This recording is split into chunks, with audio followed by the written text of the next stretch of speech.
from Trotsky to Tito. James Klugmann 1951 Chapter 3, Spies and Agents in the Labor Movement. But this is monstrous storms the capitalist press.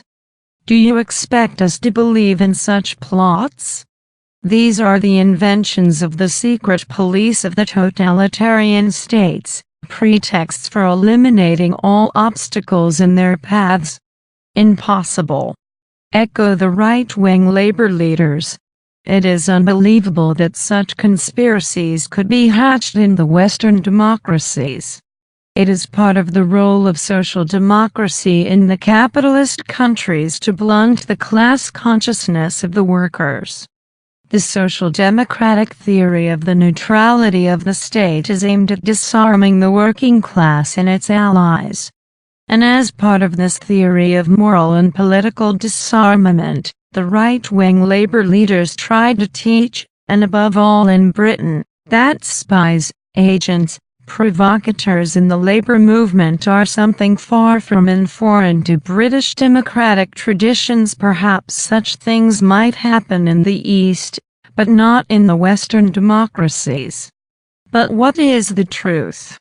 It was British capitalism that first used labor spies and agents provocateurs in the labor movement on a large scale.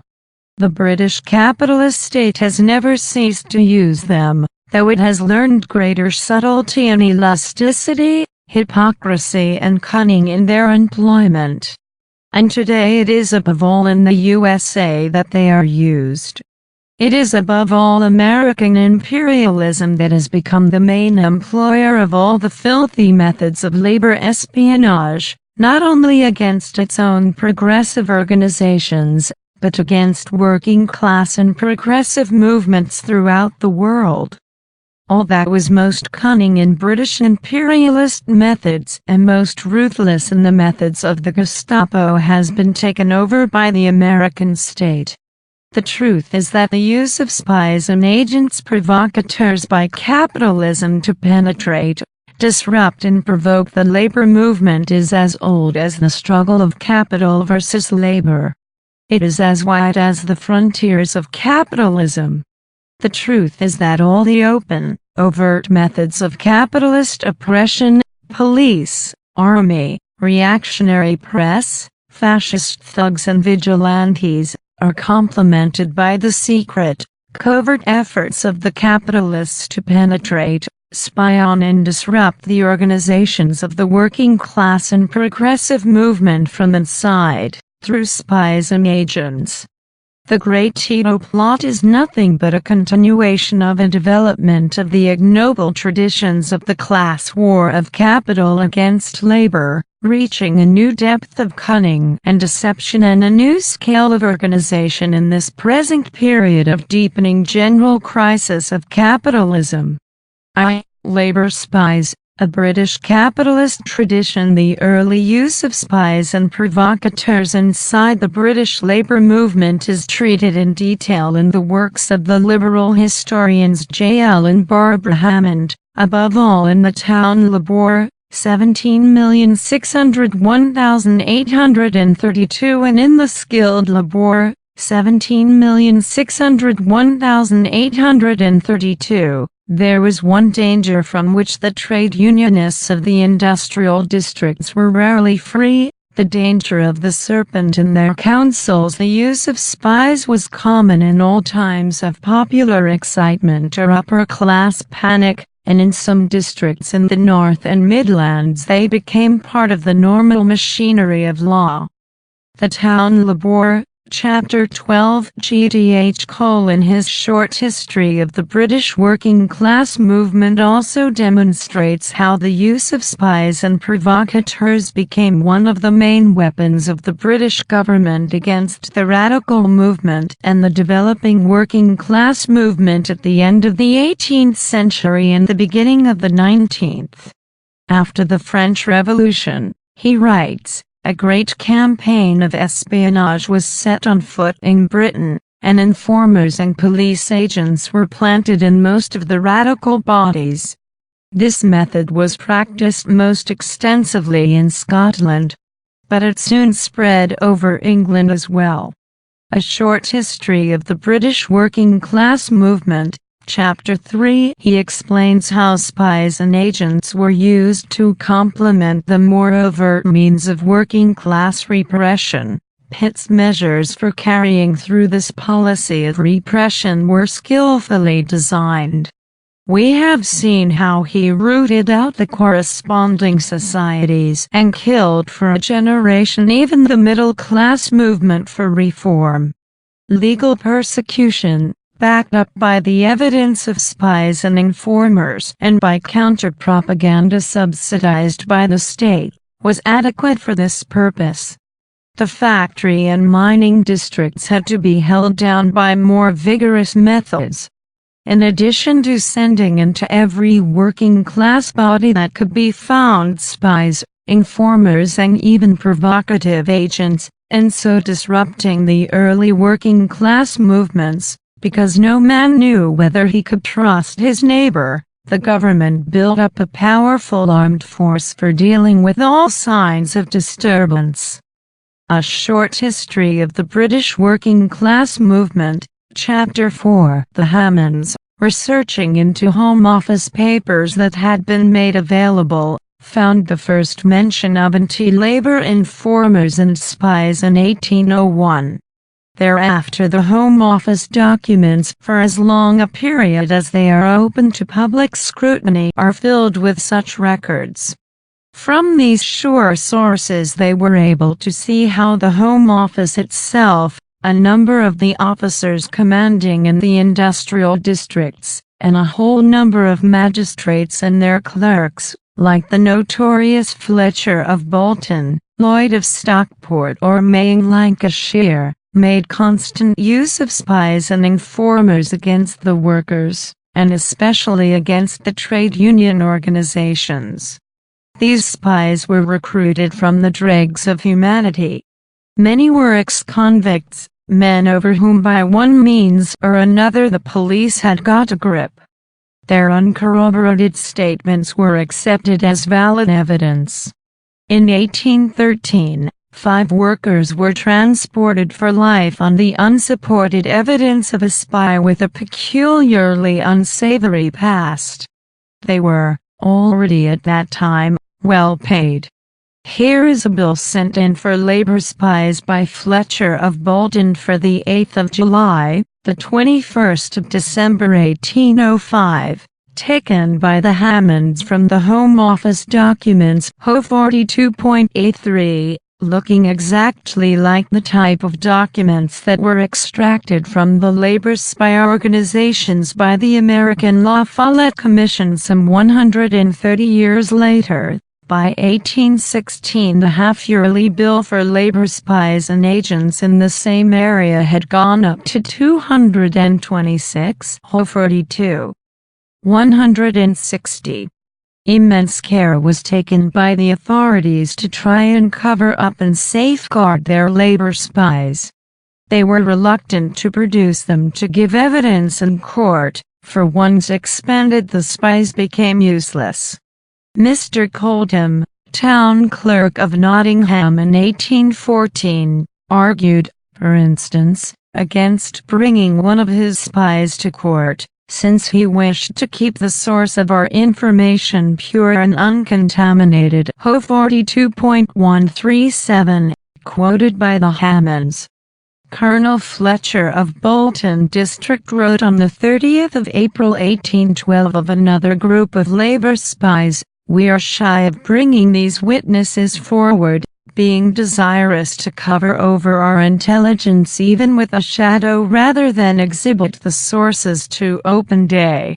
The Skilled Labour, Chapter 10. Thus it was in Britain that the use of spies, agents, provocateurs, to penetrate, spy on and disrupt the labor movement from inside was first brought by the capitalist class to a fine art, with local authorities as credulous as Ethelston, as arbitrary as Lloyd or Hay, with a Home Secretary like Sidmouth, to whom every poor man was a Jacobin, a detective system based on spies who had every inducement to spin legends and to promote crime, gave the excitement of peril to the daily life of the workman, and taught him honor and loyalty in the face of the temptations, not only of greed, but also of fear.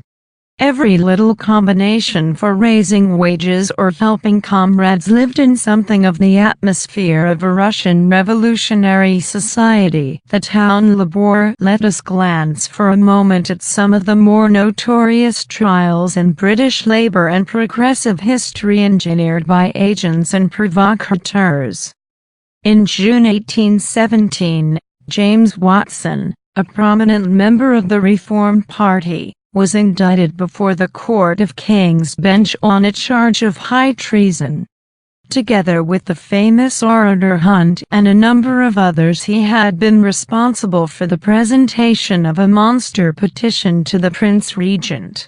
The petition was rejected, and when this was reported, a mass meeting was held in Spa Fields, London, on the 2nd of December 1816, where a number of violent speeches were made, though not by Watson, and a certain amount of rioting took place. On the same night, Watson was arrested on a treason charge. The principal witness against Watson was one John Castle, an informer who had wormed himself into the popular movement, and won a reputation through the violence of his speeches. In the course of the trial, Castle was exposed as a man of infamous character, tried twice for forgery, a bigamist, etc. This was too much even for the city juryman, and Watson was acquitted. In the same year, in the so-called Derbyshire Rising, there came to light the role of that notorious character, the spy Oliver, whose life and nefarious dealings are vividly described by the Hammonds in The Skilled Laborer. The life of Oliver, alias Richards, alias Hobbs, labor spy, provocateur, bigamist and common criminal, forms one of the most infamous chapters in the history of British stowawpians.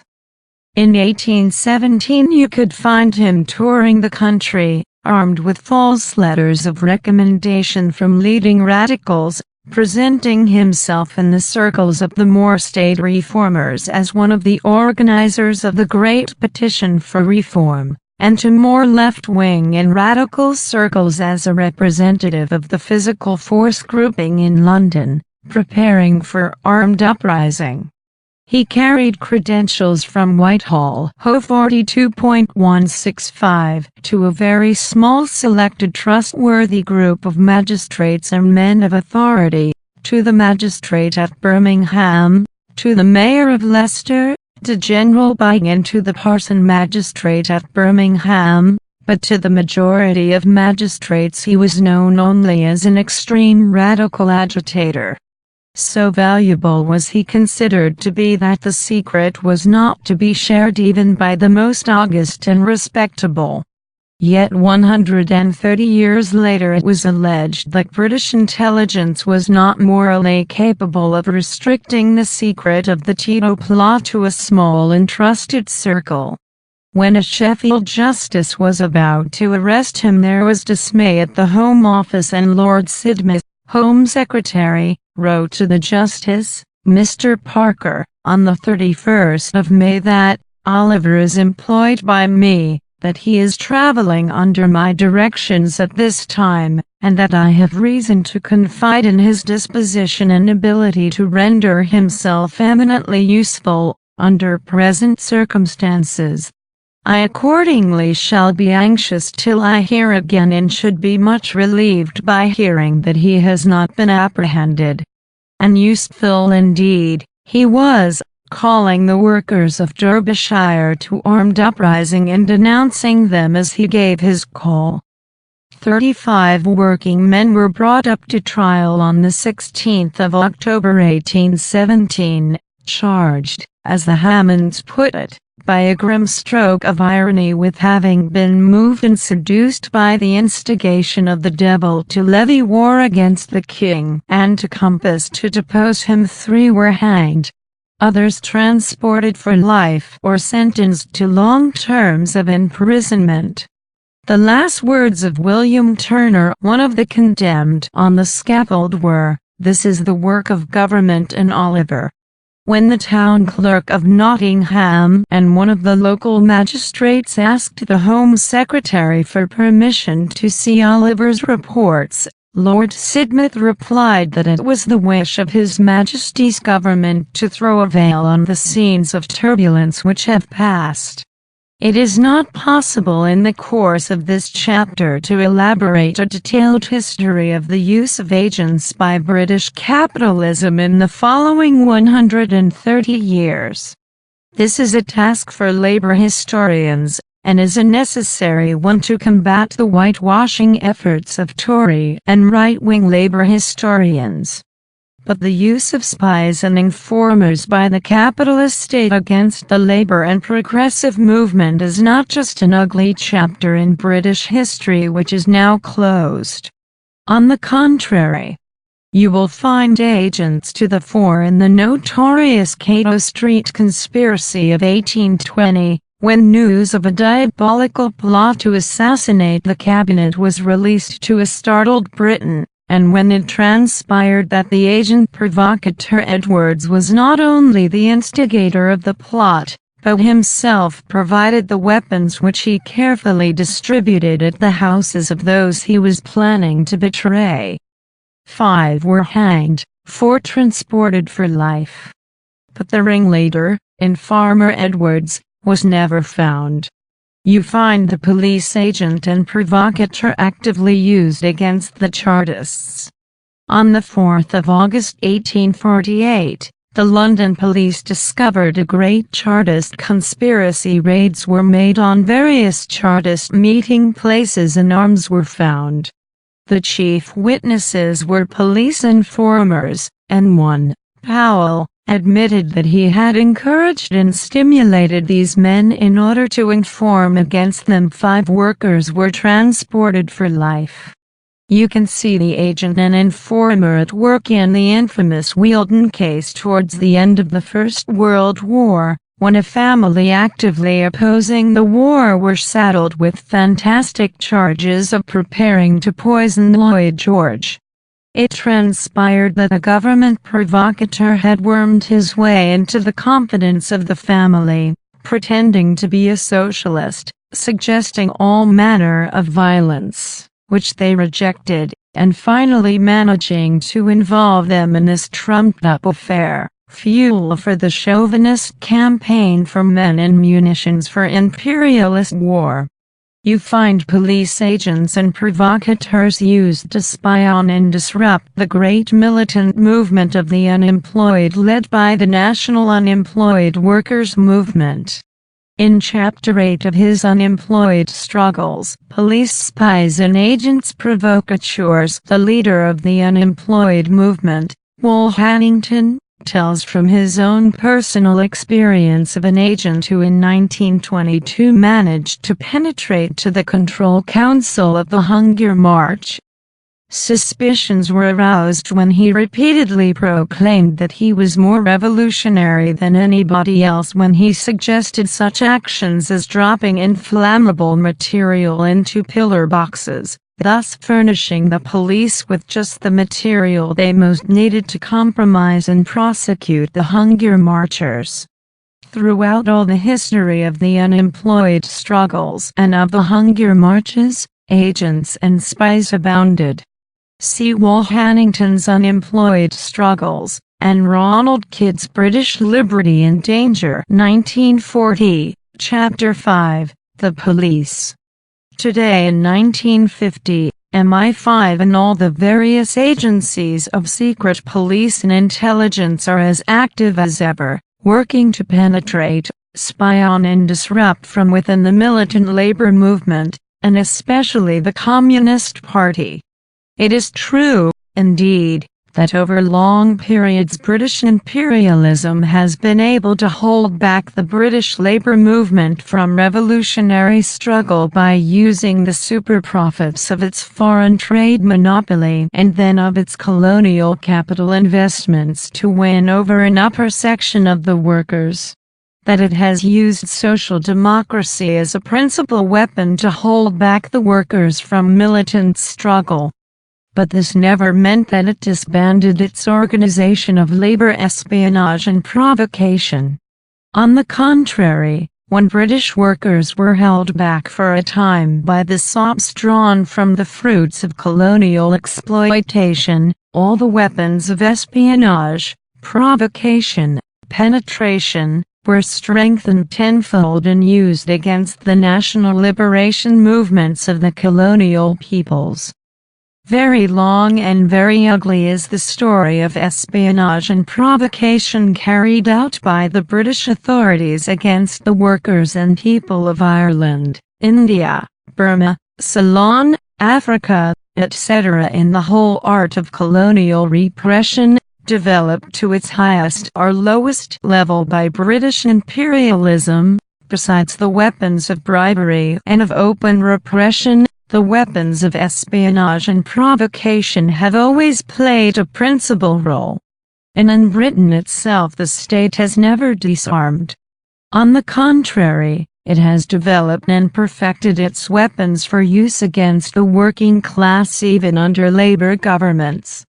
In times of lull in the class struggle, the agents and spies carry out their work quietly. Telephones are tapped, letters opened, meetings reported, names filed, activities listed. Efforts are made to falsify revolutionary theory, to develop factional opposition groupings, to stir up personal intrigues, to organize disruption from within. In times of radical action and stiff class battles, the state organs of espionage and provocation swing more openly into action. In the recent period, as the mass movement for peace and the trade union struggle on living standards have begun to swing into action, the activities of MI5 and other such organizations have developed on an even wider scale. These activities are reported not only inside the Communist Party, but inside the Labour Party and the trade unions. At the end of 1950, the creation of a special squad of Scotland Yard to investigate the actions of militant trade unionists was widely commented on in the British press. They have been especially prominent amongst the dockers and wherever the militant mood of the workers has led to unofficial strikes.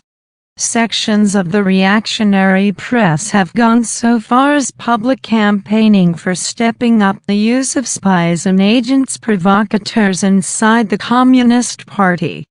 Thus Maxim, writing in The Observer, the 5th of March 1950, on watching the Communists, calls for the recruitment for such police work of ex or vacillating party members. Some of the ex-members have, prior to their resignation or expulsion, held prominent positions in the party. The man who can be of most help to the security authorities is the communist who has almost made up his mind to quit but has not yet taken the final step. If he could be given some encouragement, might he not be willing to postpone that step? Very large sums of money, never publicly accounted for, continue to be allotted year by year to the Secret Service. The civil estimates for the year ending the 31st of March 1952, under the heading of Central Government and Finance, carry in an explained item Note 21 for HM Foreign and other secret services, 4 million, an increase of 1 million over the previous year. It is no secret that the main target of the British Secret Service today, whether foreign or other, is the movement of the working class and the working people for socialism and peace. Far from being foreign to British traditions, the use of spies and provocateurs against the labour movement is part of the long tradition of the British capitalists, and has been brought by them to a fine but very ugly art. 2. USA, Stool Pigeon State.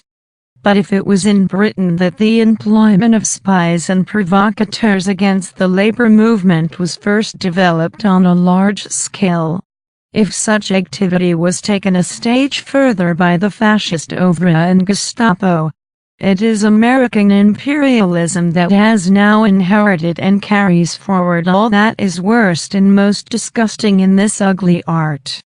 The use of spies, provocateurs, informers has become an integral part of the American way of life. In 1798, Edward Livingston, friend of Thomas Jefferson, denounced in these prophetic words the Alien and Sedition Acts about to be enacted by the Federalist administration of President John Adams. The country will swarm with informers, spies, debaters and all the odious reptile tribe that breed in the sunshine of domestic power, the home of the most unsuspected confidence, the intimacies of friendships, or the recesses of domestic retirement afford no security. The companion whom you most trust, the friend in whom you confide, the domestic who waits in your chamber, are all tempted to betray your imprudent, unguarded follies, to misrepresent your words, to convey them, distorted by calumny, to the secret tribunal where jealousy presides, where fear officiates as accuser, and suspicion is the only evidence that is heard. And yet how mild and moderate are these stern words of warning when compared to the actual conduct of the corrupt and reactionary American police state in the last 30 years. The reptile tribe of spies and stool pigeons, complemented by a corrupt and brutal police, has become part of the daily life of contemporary America. And we are dealing here with actions and activities, not in Eastern countries, but against ordinary, progressive, decent citizens of the United States itself. It is in the hysterical witch-hunting campaign that followed the First World War that we first make acquaintance with America's stool pigeon king, J. Edgar Hoover, present head of the U.S. Federal Bureau of Investigation (FBI). In October 1918, the U.S. Congress, on the crest of a witch-hunting wave, passed the Deportation Act, ostensibly to be used against aliens. In the following year was created the infamous Radical Division of the Department of Justice's Bureau of Investigation, under the direction of J. Edgar Hoover. Soon we see the division in action. In the words of Attorney General Palmer himself, we see the establishment of a card index system, numbering over 200,000 cards, giving detailed data not only upon individual agitators connected with the ultra-radical movement, but also upon organizations, associations, societies, publications and special conditions existing in certain localities. With the aid of provocateurs and police stooges, a terror campaign was launched against the labor and progressive movement.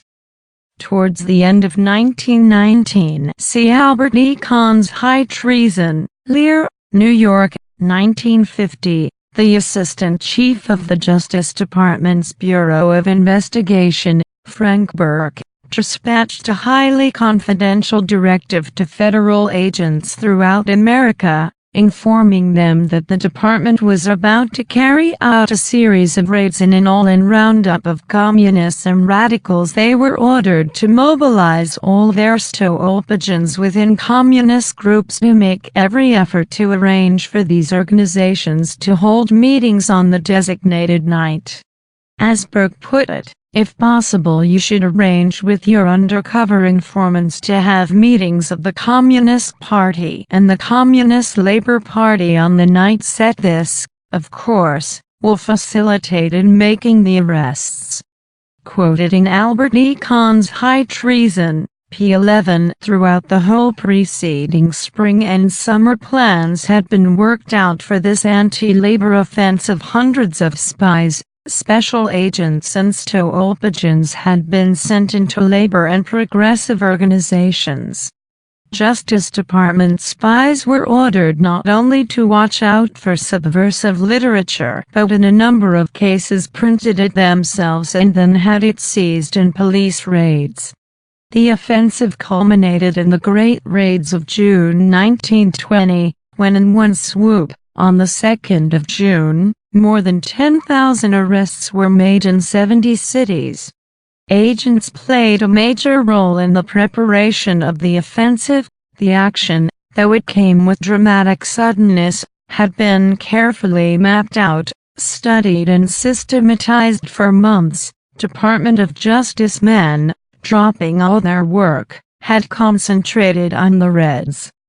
Agents quietly infiltrated into the radical ranks and went to work, sometimes as cooks in remote mining colonies, again as steel workers, and when the opportunity presented itself, as agitators of the wildest type. Several of the agents, undercover men, managed to rise in the radical movement and became, in at least one instance, the recognized leader of the district.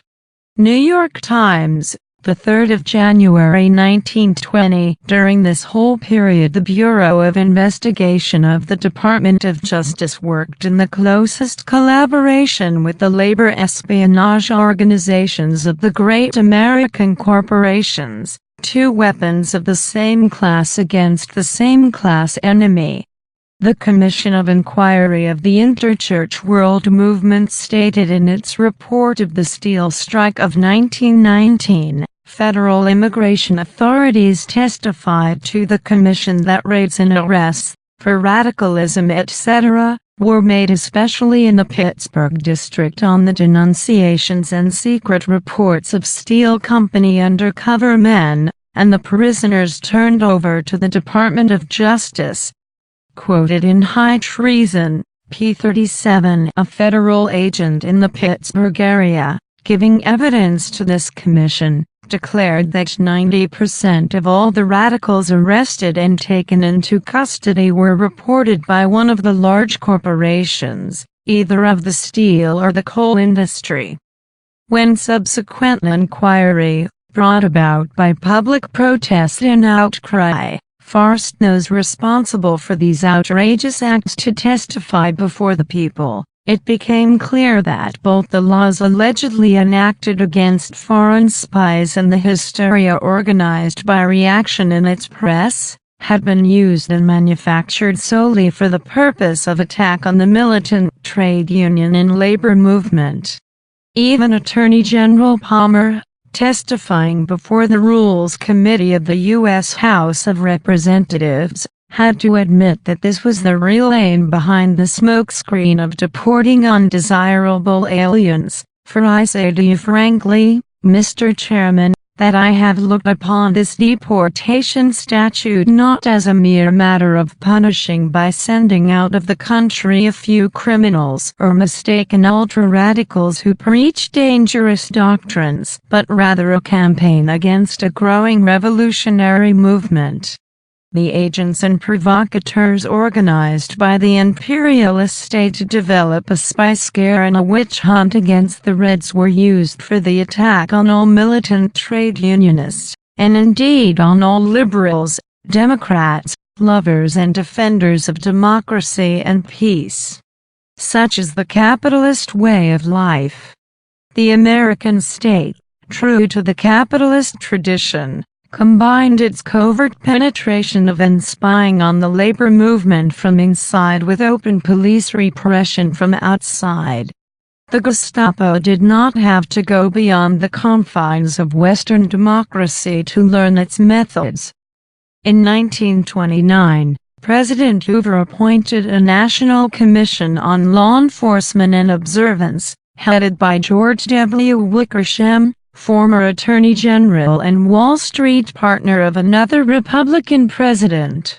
This is how Mr. A. Hopkins, veteran police reporter and investigator for the Wickersham Commission, summed up in his book Our Lawless Police the findings of this authoritative commission. In various cases which occurred between 1920 and 1930, the Wickersham Commission found that suspected persons had been starved, kept awake many days and nights, confined in pitch-dark and airless cells, had been beaten with fists, clubs, blackjacks, rubber hose, telephone books, straps, whips, beaten on the shins, under the kneecap, at the point of the patellar reflex, across the abdomen, the throat, the face, the head, the shoulders, above the kidneys, on the buttocks and legs, kicked on the shins, the torso and in the crotch, had their arms twisted,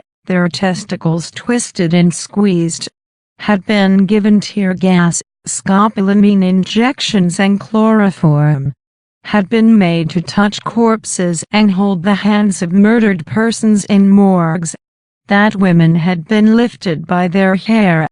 In one case, a man had been laid flat upon the floor and lifted repeatedly by his organs of sex. This in modern America between 1920 and 1930. In the 15th decade of the Constitution and for the purpose of obtaining a voluntary confession of guilt. In 1937 there took place in the USA the famous hearings on the question of civil liberties and labor espionage before the subcommittee of the Committee on Education and Labor of the United States Senate, popularly known as the La Follette Civil Liberties Committee. The complete text in some 30 or so volumes was published by the American government, not at a popular price. Amongst the witnesses called was Mr. Heber Blankenhorn, industrial economist in the National Labor Relations Board, who for 20 years had studied the question of labor espionage. This gentleman furnished the committee with a list of agencies whose profitable business it was to supply stowaway to capitalist employers to spy on, disrupt, corrupt and compromise the trade unions in their plants and factories. As of April 1936, there were 230 such agencies employing something like 500,000 stowaway and spies at the average price of $175 per spy per month.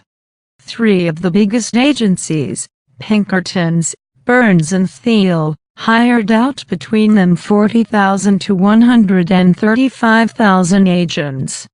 During the hearings, General Motors officials, for instance, testified that between January 1934 and July 1936 alone they had paid out $994,856.68 to Pinkerton's agency alone. One labor leader reported to the investigating committee that he never knew of a gathering large enough to be called a meeting and small enough to exclude a spy. The known total of business firms receiving spy services from these agencies, reported the commission, is approximately 2,500. The list as a whole reads like a blue book of American industry. Unwilling employers and embarrassed agency heads were forced to produce to the committee records, catalogs, tariffs of their agents and informers. All the craft and craftiness of U.S. advertising had been employed in boosting their own particular brands of spies. You have a union, we'll bust it. You want spies, we have the best. Here is a typical letter from the Foster Service to a prospective client. Your letter of the 28th of July is received. First, I will say that if we are employed before any union or organization is formed by the employees, there will be no strike and no disturbance. This does not say there will be no unions formed, but it does say that we will control the activities of the union and direct its policies, provided we are allowed a free hand by our clients. Second, if a union is already formed and no strike is on or expected to be declared within 30 or 60 days, although we are not in the same position as we would be in the above case, we could, and I believe with success, carry on an intrigue which would result in factions, disagreements, resignations of officers, and general decrease in membership. Posing as active trade unionists, hundreds of these Stoolpigeons wormed their way into leading positions in the CIO, AFL and the Railroad Brotherhoods, the three main U.S. trade union organizations. And once they had won those positions, they used them for disruption. An agent elected secretary of an AFL typewriter workers branch in Hartford, Connecticut, succeeded in reducing its membership from 2,500 to 75 in 1 year. Here is a short extract from the testimony of a Pinkerton agent, Barker. Senator La Follette, Mr. Barker, as a result of your experience as an undercover operator, informant and spy, what is your impression about the effectiveness, or lack of effectiveness, of this labor espionage work in breaking up or preventing unions, genuine labor unions, from organizing? Mr. Barker, it is very effective, especially in the local to which I belonged one time at Lansing Fisher. They were almost 100% organized. And finally it went down to where, as I said, there were only 5 officers left. Senator La Follette, you attribute that to undercover operations? Mr. Barker, yes. I do. The training given by the agencies to their agents is very revealing. Here are a few extracts from a 24-page correspondence course of training for an industrial operative from the National Manufacturers Syndicate. From the first instruction sheet, our work is most honorable, humanitarian and very important, and must be recognized as such. From the second instruction sheet, it is very plain that in order for us to be successful we must conduct our work in an invisible manner, as the ordinary worker, in his ignorance, is apt to misunderstand our motives if he knows of our presence and identity in the plant. From the third instruction sheet, the rules and regulations of our organization exclude even one's close friends and families from any knowledge as to details of any assignment a representative may receive. From the fourth instruction sheet, remember we are unalterably opposed to all cliques, radicalists and disturbing elements who try to create discontentment, suspicion and unfriendliness on the part of the workers towards the employers. As our representative, you must find out first of all who are the dissatisfied ones, then cultivate their friendship and win their confidence. You must be prepared to throw overboard your moral scruples.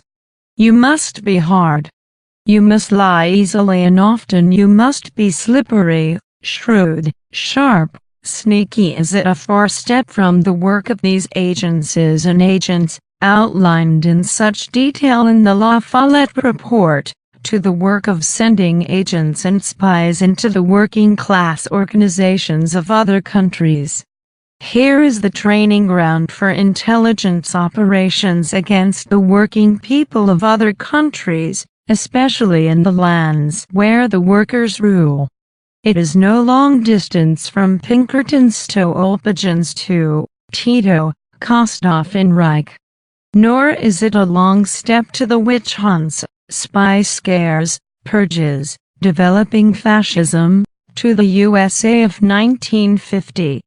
Take, for example, the trial of the 11 communist leaders. Of the 13 witnesses for the prosecution, 2 were regular FBI agents, 10 FBI undercover agents or embittered renegade communists. There were no other witnesses. This is how Albert E. Kahn sums up some of the main witnesses for prosecution. Louis F. Buttons, a former managing editor of the Daily Worker who quit his post in October 1945, joined the Catholic Church, wrote a lurid red-baiting book entitled This Is My Story, and appeared as an expert witness on communism before the Un-American Activities Committee and in various federal deportation cases. William O. Noel, a renegade communist who had been accused by auto workers of being a Ford labor spy employed by Harry Bennett in the Ford Service Department. On leaving his job at the Ford Motor Company, Noel acted as confidential advisee on race relations for the notorious fascist Gerald Lake Smith, ex-Silver Shirter No. 3223. At the war's end, Noel became an FBI informer, appearing as a government witness in a number of cases involving communists and left-wing trade unions. Charles W. Nicodemus, a former factory worker who was expelled from the Communist Party in 1946 for anti-Negro agitation, arrested and indicted in Pittsburgh in the spring of 1948 on charges of carrying concealed weapons with intent unlawfully to do injury to unnamed persons. Nicodemus was permitted to withdraw this plea, and the indictment against him was quashed. At approximately the same time he became an informer for the FBI. William Cummings, a former labor spy and FBI informer within the Communist Party. Among other activities as a communist, Cummings recruited 3 of his own relatives into the party and then turned their names over to the FBI. John Victor Blank, a Stoolpigeon within the Communist Party who recruited workers into the party, paid their dues himself, and then denounced them to the FBI. Included among the names turned over by Blank to the FBI was that of his own brother-in-law, who had actually never joined the Communist Party but whose name had been signed to a communist application form by Blank.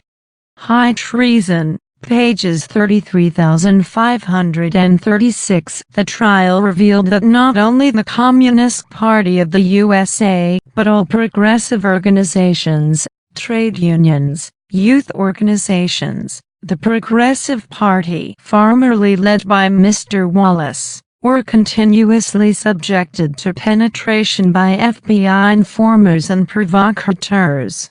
The spies were highly paid, not only for regular services, but with special fees, sometimes $25 a day, for anti-labor evidence at trials as expert government witnesses.